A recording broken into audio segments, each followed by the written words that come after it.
अफगानिस्तान में हाल के घटनाक्रम का सबसे अधिक प्रभाव हम जैसे पड़ोसी देशों पर होगा और इसलिए इस मुद्दे पर क्षेत्रीय फोकस और क्षेत्रीय सहयोग बहुत ही आवश्यक है। इस संदर्भ में हमें 4 विषयों पर ध्यान देना होगा। पहला मुद्दा यह है कि अफगानिस्तान में सत्ता परिवर्तन इंक्लूसिव नहीं है और बिना नेगोशिएशन के हुआ है। इससे नई व्यवस्था की स्वीकार्यता पर सवाल उठते हैं।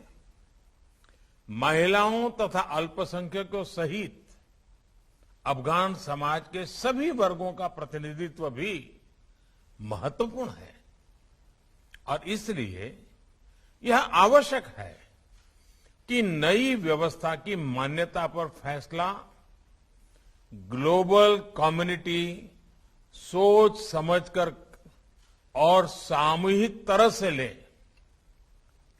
इस मुद्दे पर भारत संयुक्त राष्ट्र की केंद्रीय भूमिका का समर्थन करता है। दूसरा विषय है कि अगर अफगानिस्तान में अस्थिरता और कट्टरवाद बना रहेगा तो इससे पूरे विश्व में आतंकवादी और एक्सट्रीमिस्ट विचारधाराओं को बढ़ावा मिलेगा।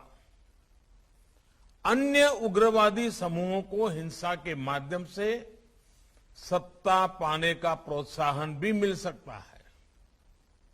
हम सभी देश पहले भी आतंकवाद से पीड़ित रहे हैं और इसलिए हमें मिलकर सुनिश्चित करना चाहिए कि अफगानिस्तान की धरती का उपयोग किसी भी देश में आतंकवाद फैलाने के लिए न हो। एससीओ के सदस्य देशों को इस विषय पर सख्त और साझा नॉर्म्स विकसित करने चाहिए। आगे चलकर ये नॉर्म्स वैश्विक एंटी टेरर सहयोग के लिए भी एक टेम्पलेट बन सकते हैं। ये नॉर्म्स आतंकवाद के प्रति जीरो टॉलरेंस के सिद्धांत पर आधारित होने चाहिए।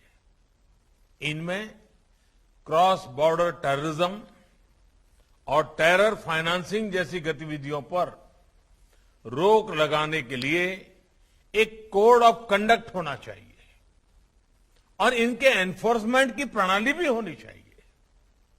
एक्सेलेंसी, अफगानिस्तान के घटनाक्रम से जुड़ा तीसरा विषय यह है कि इससे ड्रग्स, अवैध हथियारों और ह्यूमन ट्रैफिकिंग का अनियंत्रित प्रवाह बढ़ सकता है।